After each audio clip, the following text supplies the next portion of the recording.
Don't just live for tomorrow, or just live in yesterday. Just be glad for all you have that's in today. Hey everyone, Connie here, and welcome to my blind reaction to Into the Tall Grass. So this is our next movie for the, the 3 donation reward movies we have to get through. And I know a little more about this going in than I did with Circle. What I know about Into the Tall Grass is this is based off of a Stephen King story. Which means that it's probably going to be set in Maine. But in all seriousness, I know that has something to do, obviously, with tall grass. But I believe that it has something to do with getting lost in tall grass. I don't know all the details, obviously, but I think that it's something like that. Yeah, otherwise, I really don't know what to expect from this. I don't know who's in this. I don't know, like, where it's going to end up going. But I'm interested. I'm very much interested.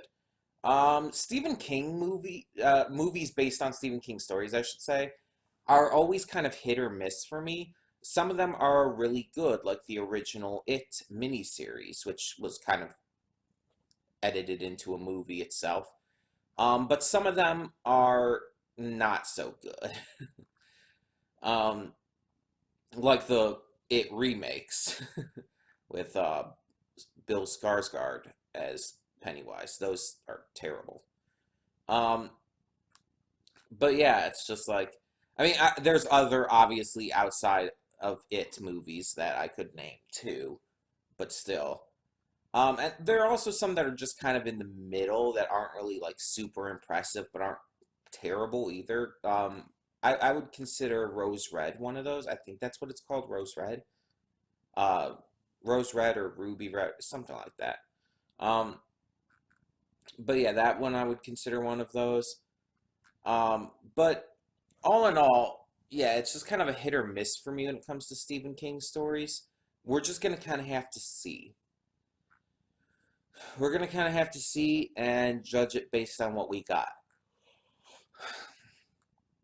Like I said, I don't know who's in this at all. I don't know if I know any of the actors. I did look at the actors after Circle as well, and I don't think I knew any of them, at least not by name. But yeah, I don't know who's in this. I don't know like anything about the setting or any major stuff about the plot. And I like it that way, so I'm not like complaining, but yeah, it's just, I'm hoping that it ends up being pretty good. I'm hoping to enjoy it, much more than I, I don't know, much more than other things. I just want to enjoy it, you know? Like, I did really like Circle. I thought it was actually pretty good. Especially did really strongly with its concept, but I'm hoping this one honestly does better. I'm always hoping to be impressed. I'm always hoping for a movie or a show or whatever to impress me and do extremely well, and I'm hoping that, yeah, this is just that good, so. Um, Otherwise, I don't really have anything big to say here, nothing really to go into with this movie. So, oh, excuse me. So we're just gonna kind of have to see. So let's just get this started and find out if I end up enjoying this one. So when the screen fades to black, pause this redirect and go to the description below. Follow the link to the reaction, and after you watch it, come back here to the redirect and resume play. Because after it fades to black and then fades back in, everything from that point forward will be my afterthoughts and contain spoilers to the movie. So that being said, thank you so much for tuning in, and I will see you at the reaction. And we are back, and we'll begin with spoilers in 3, 2, 1, now. This was trippy. So I actually had to look up a couple things afterwards because I wanted to try and get a more clear vision of like what was happening and stuff. So what Ross was feeding to Becky was her baby. She was eating her baby, and apparently, this is all a time loop. Like, I apparently this was revealed when Ross was like killing Cal and everything. Apparently, this was all a time loop. With the tall grass. Doesn't really explain the grass monsters we saw, but so it's like they keep coming in and dying over and over in kind of different ways and everything. Not always in the same way. So um, that's why Becky's body was initially seen like in the field of the grass and everything, but then she ended up dying by the rock. This by the end of the movie. Um, and that's why this version of Tobin was able to escape without having touched the rock, because it was literally a different uh, like timeline, world line of Tobin. To use Steins Gate terminology, world line. Although that's probably used in various other things, but you know. And that's kind of what it's like. In Steins Gate, for those who have seen it, spoilers for Steins Gate, but it's an older anime. It's like from 2011, so I'm not worried about it too much. But yeah, just brief spoilers. The character Mayuri dies, and Okabe, the main character, goes into a different world line, a different, like, not really reality, but a different timeline in which Mayuri is still alive to try and prevent her death. But then she keeps dying in different ways because every time he prevents her death, it just leads to her dying in some other fashion. And it kind of makes me think of that in a way. But in the end, it was broken when Travis, after touching the rock, was able to keep his mind enough to get Tobin out. And Tobin kept Becky and Cal from going in, which in turn kept Travis from searching after them and going in 2 months later. So even though this version of Travis died, the time loop with that ended there. And again, it can be heavily implied that Tobin's parents are just, they're gone. There's no helping them. Unless we're to assume that they first went in afterwards. But I don't think that's the case. I think that they went in before. It's really hard to say because of the entire time loop thing. And if they did go in afterwards, then there's technically two Tobins out there in the world right now, right? I don't know. There's a lot of confusion going on with it. So let's talk about stuff that we can talk about with the supernatural element. So yeah, tall grass, time loop, and this big rock. This big rock is very much implied to be the center of it all. And according to Ross, it might be the actual direct center of the United States. Now, let me look up real quick. I actually want to see U.S. map. Because I want to see exactly where the center of the U.S. is. Because I'm actually not 100% sure. I'm not great with that kind of stuff. And I definitely want one. And it's the continental U.S. specifically. So according to this, the center of the U.S. would be Kansas. Like the Kansas area would be like direct center of the continental U.S. Maybe Missouri, like maybe the Kansas Missouri area, somewhere right around there.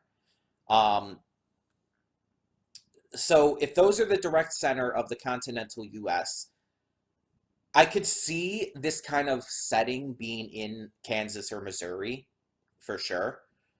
So it kind of makes sense. Now, if it's the direct center of the entire U.S., like all together, that would probably be like directly in on the border of Kansas and Missouri, kind of like the middle of the southern half of the border between those two states. That's kind of what I would see as the center of the entire U.S. Um, so if that is the direct center, then that's really interesting as well because it leads to kind of like this almost locational mythology to it. Like the direct center of the country having this mysterious stone that when you touch it, you see these visions and are suddenly given this clarity about the grass, but that it can corrupt your mind and make you not want to leave and actually make you extremely homicidal. Not to mention, give you kind of some supernatural powers in its own right. Um, because again, like humans can be like pretty damn strong, and maybe that's it. Maybe because here's the thing: people have talked about how if humans weren't able to hold back, like if humanity, if a human being gave 100% of their physical strength, that it would actually seem almost superhuman.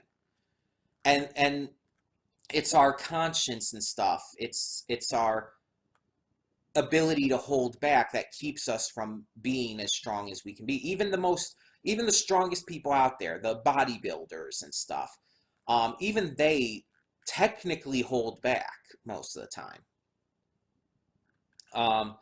But it's like maybe that's what it was going for there. Because of the rock's influence on his mind, maybe Ross was just able to unleash the full force of human strength, basically peak human strength. And that's how he was able to crush Natalie's head like that. Because that's not normal. Normally, a human being wouldn't be able to do that because their mind, basically, their conscience would keep them from being able to squeeze hard enough to do something like that. It's just like, this movie, no matter what, was pretty fucking trippy. In all that kind of stuff, but in everything. These visions that we saw, all the kinds of weird time loop stuff going on, it was super fucking trippy. And the thing about that, though, the thing about that is that that's kind of a Stephen King thing. Stephen King can get pretty trippy with his works, and it feels definitely like his kind of thing to, well, do that. For better or for worse, of course. So, with the time loop, I'm assuming that leaving, like when they reach the road again, it kind of, that transports them into like the beginning of the time loop, which is, or at least transports them back in time, because again, Tobin reached the time loop, or he reached the outside world prior to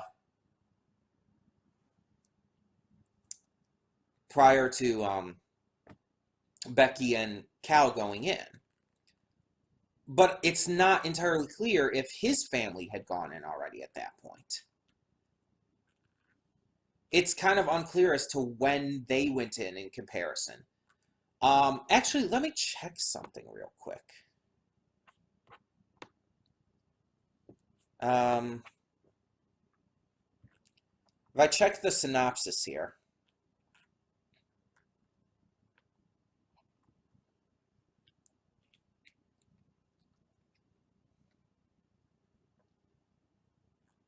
all it says in here is a seemingly earlier version of Tobin arrives at the church with Natalie and Ross, and then they run into the grass. It doesn't say like when it takes place, like prior, of course, to everything. When that would take place in comparison to when Becky and Cal arrive. So there's only one other way to check this. So I have to turn off the capture sound real quick just in case it starts playing again because I'm going to go back to Netflix. I'm going to bring up the movie again. And I want to see that moment. The moment when Tobin's family arrives. Okay, here we go. Here we go. Because that's going to tell me if Becky's family, or if Becky and Cal are there yet. And it's going to reveal that based on if Becky and Cal's van is there, the red van.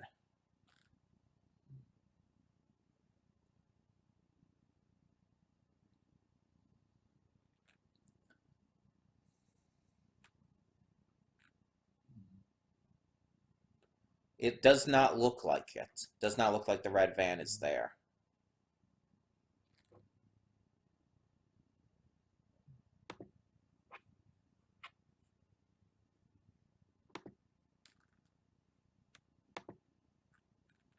Looks like they came out of a kind of a silverish van.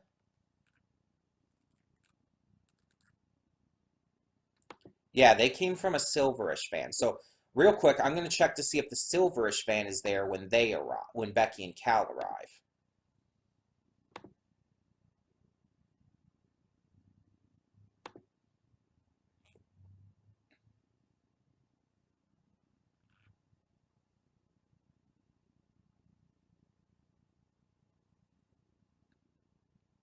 It is. Okay, so that kind of confirms it. That means that Tobin's family, Tobin, Ross, and Natalie, arrived first. So yeah, Tobin's parents are, they're just done for. They're stuck in the time loop. There's no way they can get out. They're trapped. At least there's no way they can get out yet. They might somehow be able to escape, but it's very unlikely because, and I feel if they did escape and they stopped from going in there, then it's like, then Becky and Cal and eventually Travis would also go in still. So it's like, I think they're just trapped in there.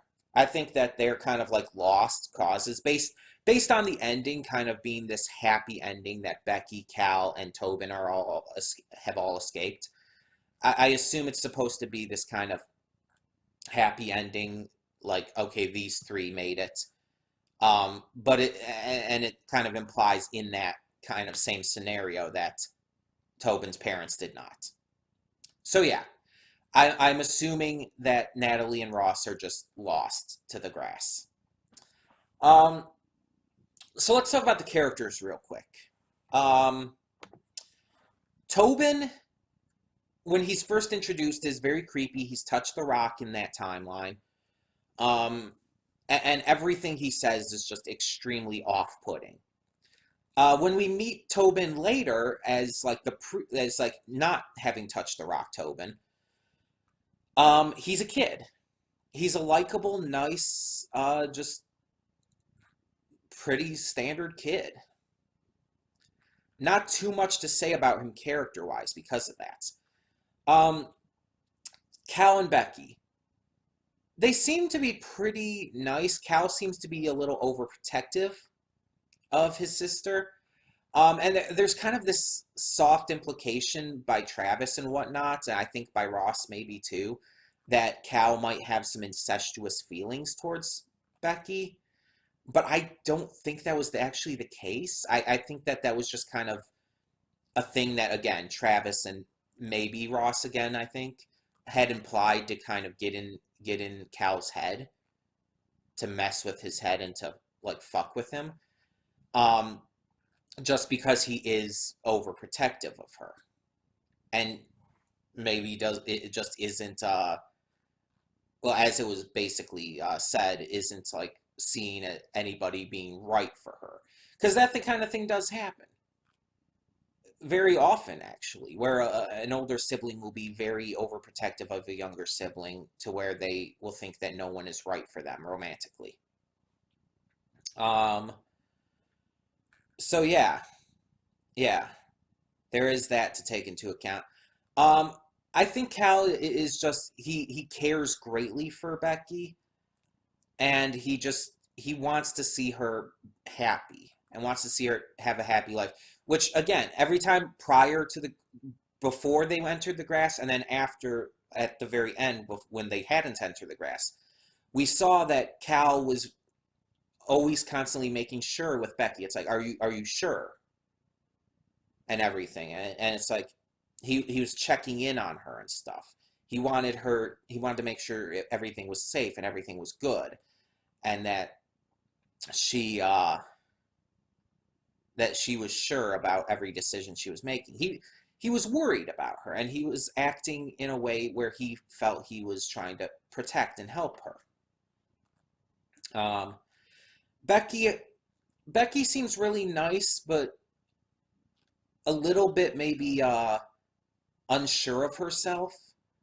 When we find out about her and Travis's relationship and all, it seems like they cared for each other, and Travis was the one who left, and that's probably what kind of caused her to have doubts about her child, about having her child.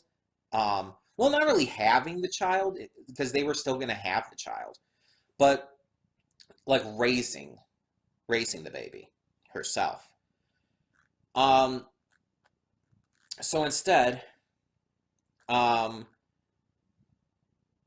we have that compared to Ross and Natalie, who seem like a typical couple at first, but very easily become very against each other. And on Ross's part, that's because he ends up finding the rock. And but I think even before that, he was like kind of shit talking her a little bit almost. Like when he was just genuinely lost, he was saying maybe if she acted like a real mother for once and stuff. He was saying stuff like that, and it's like I think that there was something there to their relationship beforehand. That there was probably some level of distrust or some kind of marital issues, maybe. Um, and she like was super against him really easily as well, and really hard against him too when she found him in the clearing and everything. Well, along with the others, of course. Travis himself, Cal had like referred to him as a fuck up and stuff, but he seemed like he was a very caring person who truly loved Natalie, or not Natalie, Becky, who truly loved Becky, and was just scared. Now it's implied that he never graduated school, and he is a musician, and it's Cal kind of views him as unworthy of his sister, as we've talked about before. But he seems like he's still a genuine, caring guy, nonetheless. He's not completely dumb, as evidenced by his choice to touch the rock specifically to get Tobin out of there to save Becky and Cal. It showed a good level of thought, as well as self-sacrifice, though granted he was already pretty fatally wounded. um, but he knew that he would end up surviving because of the time loop and everything. And if Becky and Cal never went in there, he never went in there. So, granted, this version of Travis did die, like straight up. Um, I like Travis. Actually, he's probably one of the characters I like the most. In terms of like actually liking the characters, like from a like, oh, I like you. You're a cool guy. I like you. You're nice. You're genuine. The two characters I like the most were probably Travis and Becky. Um, with the third being Tobin. Um, regular Tobin, of course. um, the one I liked the least in that kind of regard would definitely be Ross, because I don't know, just seemed off even before he touched the rock. Again, with the entire thing of like verbally insulting his wife and stuff. Um, But in terms of the acting, oh, Patrick Wilson owned this movie. Patrick Wilson's a great actor. I've seen him in various things. He's Ocean Master in the Aquaman movie. I believe he was in those. Oh, what are those other horror movies with the demon and the Tiny Tim music? Oh my God, what is that called? I know what I'm talking about. Hold on a second. I can't think of the name of the movies. I've only seen the first one. I never actually saw any of the sequels to it. Is Insidious, that's it. Oh, also he was in Watchmen. Yeah, that's right. I actually forgot about that. He was the president in Batman v Superman, which is a little, or he voiced the president. Okay. I was going to say that's a little weird if he appeared on screen because then he'd be two different characters in the same franchise because Aquaman is part of the DC extended universe. So, um, but no, if it was just the voice. But yeah, he's in the Insidious movies. He's in the A-Team. I only saw the A-Team movie once. I don't remember who he was in that. Let's see what else he was in. He was in Lakeview Terrace, that's right. Oh, that's such a good movie too. I love Lakeview Terrace. Terrace was great with Sam Jackson and all. Oh, that was good. I forgot he was in that. I completely forgot about it. It's been a while since I've seen it. Um, but yeah, he was definitely in Watchmen. Okay, so he was Agent Lynch in the A-Team. Okay.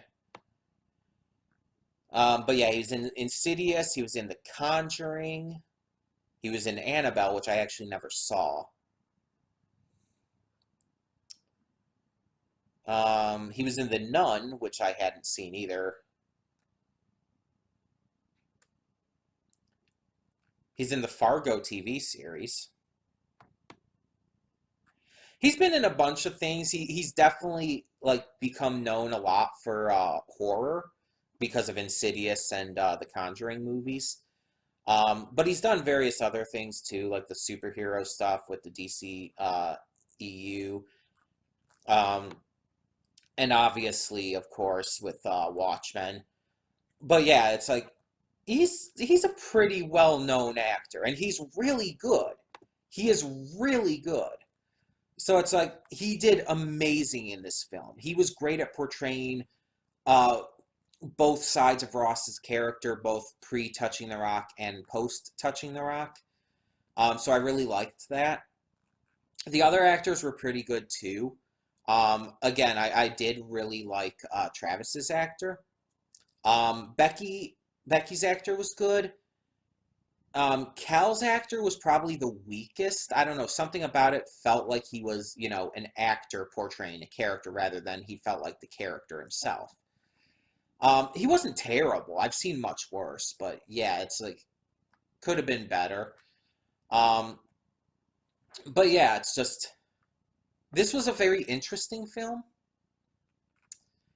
It wasn't anything like exceptional, I would say, but it was definitely interesting. It definitely had some thrills to it. I think the grass monsters were unneeded.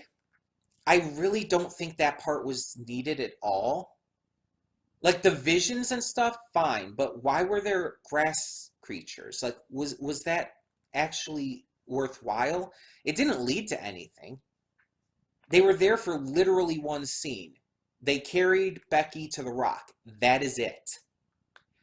And the Rock apparently had a prophecy on it regarding Becky's pregnancy and giving birth and stuff, which I don't know what that was supposed to be about. Um, but either way, it's like,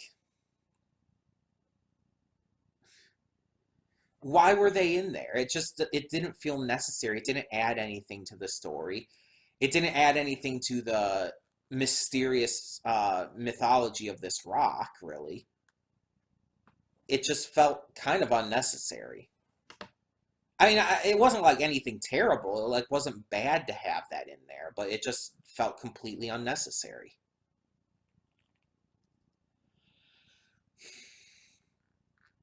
But yeah, the movie gave some genuine scary moments. It had some legitimately freaky imagery. The visions were good. I like the visions. But really, the big thing that made it really work as a horror film was Patrick Wilson as this kind of antagonistic figure throughout a good portion of the movie. Um, Plus, the general distrust that was growing between everyone also really helped, like, kind of give that mood to it.